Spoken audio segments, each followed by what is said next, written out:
خودکشی کرنا حرام ہے۔ یہ جو انسان کی روح ہوتی ہے یہ اللہ تعالیٰ کی امانت ہے ہر انسان کے پاس۔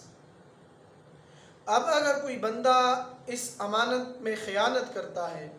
اور اپنے آپ کو ہی قتل کر دیتا ہے، مار دیتا ہے، خودکشی کرتا ہے، تو یہ اللہ تعالیٰ کی امانت میں خیانت کرتی ہے۔ یہ روح یہ اللہ کی امانت ہے، تو انسان کو چاہیے کہ اس امانت کی ذمہ داری کے ساتھ خیال رکھے اور اس میں خیانت نہ کرے، کیونکہ اگر کوئی شخص اپنے آپ کو مارے گا جس چیز کے ذریعے بھی، تو ہمیشہ قیامت کے دن وہ اپنے آپ کو اسی چیز کے ساتھ مارتا رہے گا۔ حضرت ابو ہریرہ رضی اللہ تعالیٰ عنہ سے روایت ہے، مرقات المصابیح مشکات شریف کی شرح، اس میں ایک حدیث ہے کہ حضرت ابو ہریرہ رضی اللہ تعالیٰ عنہ فرماتے ہیں کہ رسول اللہ صلی اللہ علیہ وسلم نے فرمایا کہ جس بندے نے اپنے آپ کو پہاڑ سے گرایا اور وہ مر گیا، تو قیامت کے دن جہنم میں ایک پہاڑ ہوگی، وہ اسی سے اپنے آپ کو گراتا رہے گا۔ دوسری، اگر کسی نے زہر پی کر اپنے آپ کو مارا تو وہ جہنم میں زہر ہی پیتا رہے گا،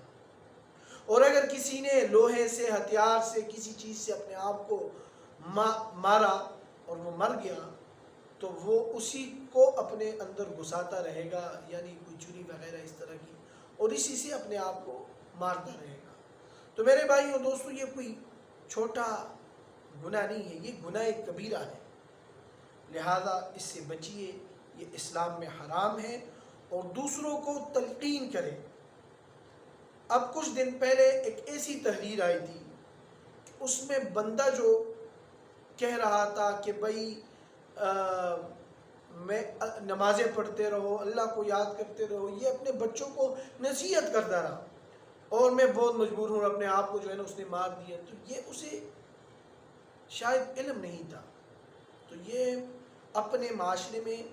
عام کرے یہ بات کہ بھائی یہ جسم جو ہے، اس کے اندر جو روح ہے وہ تمہاری نہیں ہے، بلکہ وہ اللہ تعالیٰ کی ہے، اور تمہارے پاس امانت ہے، اور اسے ضائع نہ کرو۔